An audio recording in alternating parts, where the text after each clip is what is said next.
नमस्कार दोस्तों, आज हम बात करेंगे वेद के बारे में। वेद क्या हैं और उनका दर्शन में क्या महत्व है, उसके बारे में बात करेंगे। क्योंकि भारतीय विचारधारा और दर्शन इतना प्राचीन और व्यापक है कि इसकी व्याख्या करना अत्यंत ही कठिन है। क्योंकि इसका स्वरूप यदि हम देखें भारतीय दर्शन का, वो बहुत ही विस्तृत और विशाल है। क्योंकि यहाँ पर सत्य की है कि भारतीय जो साहित्य है वो कहीं न कहीं जो भारतीय धर्म से बिल्कुल भी अलग हट करके उसकी बात नहीं की जा सकती है।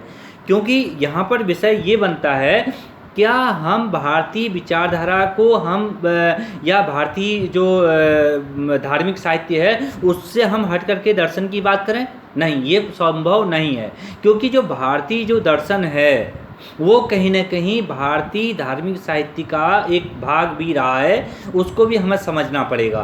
उसके लिए ज़रूरी है कि हम वेदों को जानें, वेदों के बारे में आओ वेदों की ओर लौट चलें। जैसा कि कहा भी गया है, उस चीज़ को हम आत्मसात करते हुए हम ये देखें कि वेदों की भारतीय दर्शन में क्या उपयोगिता है, क्या इम्पोर्टेंस है। यदि हम वेद की बात करें तो 4 वेद प्रमुख रूप से हैं, जिसमें ऋग्वेद, यजुर्वेद, सामवेद, अथर्ववेद। अब इन वेदों में कहीं न कहीं एक इतना अनंत ज्ञान समाहित किया गया है कि जिसको जान करके मनुष्य अपना कल्याण कर सकता है और नए ज्ञान को प्राप्त कर सकता है और नए ज्ञान को धारण कर सकता है। अब इसके लिए ज़रूरी है कि हम पहले वेद की व्युत्पत्ति को देखें कि ये संस्कृत के विद धातु से हुई है। इस विद धातु का जो अर्थ है, इसका अर्थ ये जानना बहुत ज़रूरी है। सबसे पहले है इसका अर्थ ही वेद का अर्थ है जानना, टू नो। दूसरा होना, टू बी। तीसरा प्राप्त होना, टू ऑब्टेन। और चौथा विचार करना, टू कंसीडर। पांचवा अनुभव करना, टू फील। छठा कहना, टू स्टेट। सातवां निवास करना, टू रिसाइड। कहने का अर्थ है, इस प्रकार हम कहें वेद अनेक अर्थों को लिए हुए है।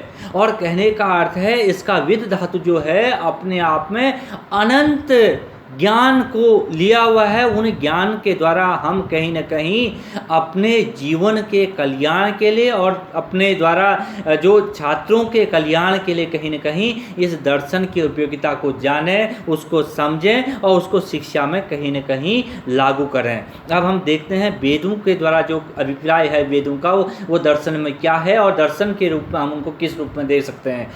वेद कहीं न कहीं ईश्वर और ईश्वर के आविर्भाव, इस भौतिक संसार को जानना। क्योंकि कहीं न कहीं हम ईश्वर को जानना चाहते हैं, ईश्वर के आविर्भाव इस भौतिक संसार में कहाँ पर है, तो उसको हम वेदों के माध्यम से जान सकते हैं कि ईश्वर क्या है, उसका रूप क्या है और वो किस रूप में आपकी मदद कर सकता है और किस रूप में कहाँ विराजमान है और क्या उसका आकार, रूप, रंग और किस प्रकार का उसकी प्रकृति है। ये सब कुछ आप वेदों के माध्यम से जान सकते हैं। दूसरा, अन्य प्राणियों के साथ सामंजस्य बनाकर रहना। कहने का अर्थ है हम सामंजस्य बनाने के लिए कहीं न कहीं वेदों का अध्ययन करें तो हम संसार के प्रत्येक प्राणी के साथ सामंजस्यपूर्ण व्यवहार कर सकते हैं, सामंजस्य बना सकते हैं और साथ ही साथ हम प्रकृति के साथ सामंजस्य बना करके रह सकते हैं और ईश्वर के साथ एकात्मकता स्थापित कर सकते हैं, जिससे हम कहा गया है कि ध्यान, योग, ये सारी चीज़ें हम करने के बाद कहीं न कहीं उस ईश्वर की शक्ति को हम जान सकते हैं, पहचान सकते हैं, उससे हम कहीं न कहीं लाभान्वित हो सकते हैं। और साथ ही निम्न भौतिक सत्ता और साथ ही साथ से निर्मुक्त होकर हम उच्च आध्यात्मिकता की ओर और उस आध्यात्मिक सत्ता की ओर आगे की ओर हम बढ़ सकते हैं और साथ ही साथ हम उस आध्यात्मिक सत्ता के लाभ को हम प्राप्त कर सकते हैं। कहने का अर्थ है उस आध्यात्मिक जगत को हम जान सकते हैं, भौतिक जगत से हट करके हम आध्यात्मिक जगत के बारे में जान सकते हैं, उसके महत्व को स्वीकार कर सकते हैं।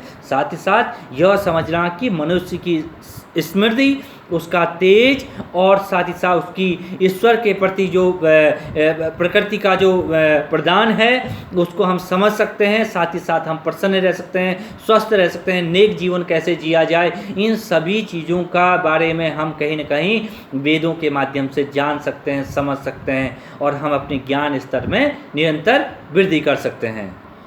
वेदों में कहीं न कहीं अन्य लोगों के लिए कहीं ना कहीं सद्भावना रखने का ज्ञान दिया गया है। साथ ही साथ ईश्वर के प्रताप को समझने का, उसकी शक्ति को समझने पहचानने की हमें शक्ति इस वेदों के द्वारा मिलती है। साथ ही साथ इसमें आत्मा की जो गहराइयों को समझने और ईश्वर को जानने और इस प्रकृति को समझने में हमें कहीं ना कहीं इन वेदों द्वारा ही शक्ति मिलती है। और साथ ही साथ जीवन के सार्थक मूल्यों को जानने की शिक्षा भी हमें वेदों के द्वारा ही प्राप्त होती है।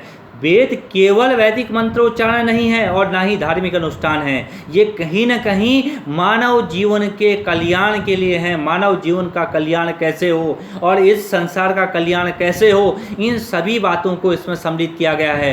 कहीं ना कहीं वेद जो हैं, सभी प्रकार का ज्ञान इन वेदों के अंदर अंतर्निहित है। और साथ ही साथ समस्त कला और विज्ञान के मूलभूत जानकारी यहाँ जो है इन वेदों में समाहित है।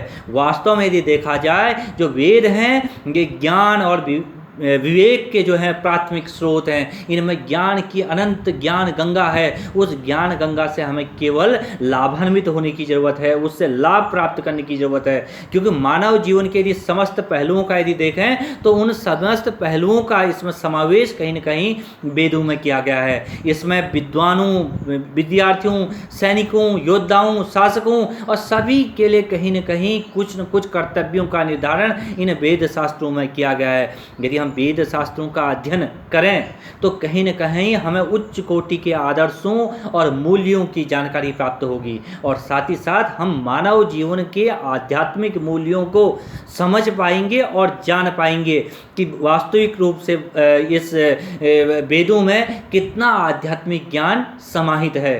साथ ही साथ वेद जो होते हैं वो कहीं न कहीं शल्य क्रिया, औषधि, संगीत, धनुर्विद्या, भवन निर्माण, व्यवहारिक ज्ञान, इन सभी पहलुओं के साथ साथ कहीं न कहीं भारतीय संस्कृति, सभ्यता, धर्म, विज्ञान, रहस्यवाद, नीति शास्त्र, विधि के साथ साथ ब्रह्मांड विज्ञान और मौसम विज्ञान और साथ ही साथ विश्व कोश को अपने में समाहित किए हुए हैं। इसमें अनंत ज्ञान की गंगा है।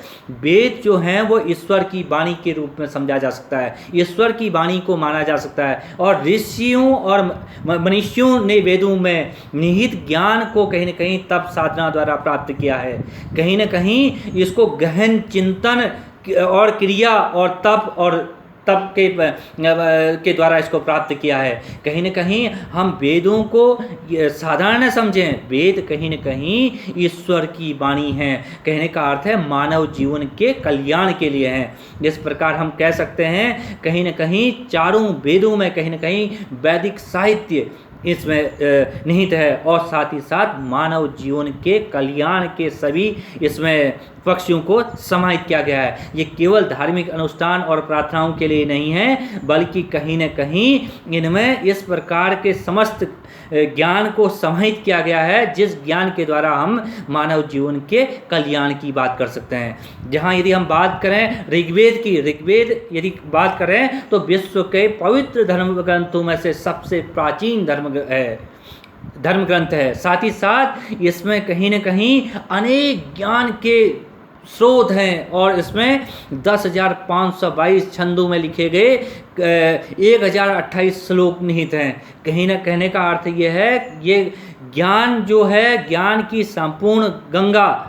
इस ऋग्वेद में कहीं न कहीं समाहित है। और ऋग्वेद में कहीं न कहीं सामवेद और यजुर्वेद में भी कहीं न कहीं इस प्रकार के अनंत ज्ञानों की ज्ञान गंगा के बारे में बात कही गई है। यदि यजुर्वेद में देखें तो उसमें 1984 छंद हैं जिसमें कहीं न कहीं प्रार्थनाओं के द्वारा नए नए ज्ञान हमें दिया गया है। साथ ही साथ धार्मिक अनुष्ठानों के बारे में हमें ज्ञान प्रदान किया गया यजुर्वेद के माध्यम से। सामवेद कहीं न कहीं पवित्र गीतों, उसमें गीत हैं, साथ ही साथ उसमें एक वेद जो विशेष गीतों वैदिक जो गीत हैं उनको समाहित किया गया है, जिनके द्वारा हम कहीं न कहीं संगीत के वास्तविक 7 जो स्वर हैं उनके बारे में हमें वास्तविक ज्ञान सामवेद के द्वारा मिलता है। अथर्ववेद की बात करें, अथर्ववेद मूलतः जो है चिकित्सा विज्ञान से संबंधित है। इसमें कम से कम 5977 छंद हैं, जो कहीं न कहीं भारतीय चिकित्सा शास्त्र की एक प्राचीनतम एक पुस्तक के रूप में जाना जा सकता है। और कहने का अर्थ है ये चिकित्सा शास्त्र की समस्त ज्ञान को इस अथर्ववेद में कहीं न कहीं समाहित किया गया है। इस प्रकार हम देखें तो भारतीय संस्कृति के अंतर्गत इन वेदों का बहुत बड़ा योगदान है। इन वेदों का महत्व अनंत है और अनंत काल से ये है और अनंत काल से अनंत ज्ञान को देने के लिए सदैव ही वेद तत्पर हैं। हमें केवल आवश्यकता है तो इन भारतीय संस्कृति एवं सभ्यता के लिए इन वैदिक ज्ञान को कहीं न कहीं जानने की आवश्यकता है। साथ ही साथ चारों वेदों के महत्व को छात्रों को अवगत कराने की आवश्यकता है। इन वेदों के ज्ञान के द्वारा बालक कहीं न कहीं अपना राज्य का और समाज का और उसके साथ साथ इस राष्ट्र के कल्याण में कहीं न कहीं योगदान दे सकता है, योग्य नागरिक बन सकता है, अपने व्यक्तित्व का विकास कर सकता है और देश के विकास के लिए कहीं न कहीं नई ऊंचाइयों को छू सकता है और देश को नई तरक्कियों की ओर ले जा सकता है। चाहे वो चिकित्सा के क्षेत्र में हो, चाहे वो इंजीनियरिंग के क्षेत्र में हो, चाहे वो चाहे वो वकील बनने के लिए हो, चाहे वो क्योंकि इसमें विधि का भी ज्ञान है, विधि के बारे में भी कहा गया है। और कहीं न कहीं कहने का अर्थ है कि समस्त प्रकार की न्याय व्यवस्था, राजनीति की भी बात की गई है। इसमें राजनीति व्यवस्था किस प्रकार की होनी चाहिए, संपूर्ण प्रकार के ज्ञान को कहीं न कहीं वेदों में समाहित किया गया है। चाहे वो भारत समाज की बात हो, चाहे वो धर्म की बात हो, चाहे वो क्या कहते हैं राज्य की बात हो, चाहे वो क्या देश की बात हो, इसमें कहीं न कहीं विश्व बंधुत्व की बात हो, इन सभी बातों के साथ साथ इसमें चिकित्सा जगत से संबंधित समस्त बातों को, साथ ही साथ इसमें कहीं न कहीं खेलों के बारे में भी ज्ञान प्रदान किया गया है कि हमें किस प्रकार से अपने व्यक्तित्व के विकास के लिए हमें संपूर्ण ज्ञान को अपने अंदर किस प्रकार से समाहित करना है, उस ज्ञान के द्वारा कैसे हमें अपने साथ साथ इस मानव जीवन के कल्याण के लिए इस ज्ञान को प्रदान करना है, उसके बारे में संपूर्ण जानकारी इन वेदों में समाहित की गई है। इसलिए मैं यही कहूँगा कि आधुनिक यदि भारतीय शिक्षा में देखा जाए तो वेदों का बहुत बड़ा महत्व है। वेदों के महत्व को समझते हुए मानव जीवन के कल्याण के लिए और विद्यार्थियों के भविष्य को उज्ज्वल बनाने के लिए, साथ ही साथ चाहे वो सैनिक हो, चाहे योद्धा हो, चाहे वैज्ञानिक हो, चाहे इंजीनियर हो, चाहे वो किसी प्रकार का राजनेता हो, हर व्यक्ति को इन वेदों की ओर लौटना चाहिए, वेदों के ज्ञान को समझना चाहिए और हमारी वैदिक जो परंपरा है उसको सही रूप में अपनाते हुए उसके मेन वैज्ञानिकता को के साथ आत्मसात करते हुए नए ज्ञान को प्राप्त करने के लिए सदैव तत्पर और जागरूक रहना चाहिए। और इसलिए प्रत्येक शिक्षक को आज वर्तमान में आवश्यकता है कि वह अपने द्वारा जो पढ़ाए जाने वाले पाठ्य वस्तु है उसमें कहीं न कहीं ये सम्मिलित करे कि उसमें कहीं न कहीं उसको आध्यात्मिक ज्ञान की ओर बालक को लेके जाए, बालक का जिससे कि सर्वांगीण विकास होना बिल्कुल क्या हो जाए, आसान हो जाए। बालक हर प्रकार के कौशल, हर प्रकार के ज्ञान को सीखने में सक्षम हो जाए। इसलिए ज़रूरी है कि हम बालक के सर्वांगीण विकास के लिए इन वैदिक ज्ञान को भी उसको जरूर अवगत कराएं। धन्यवाद।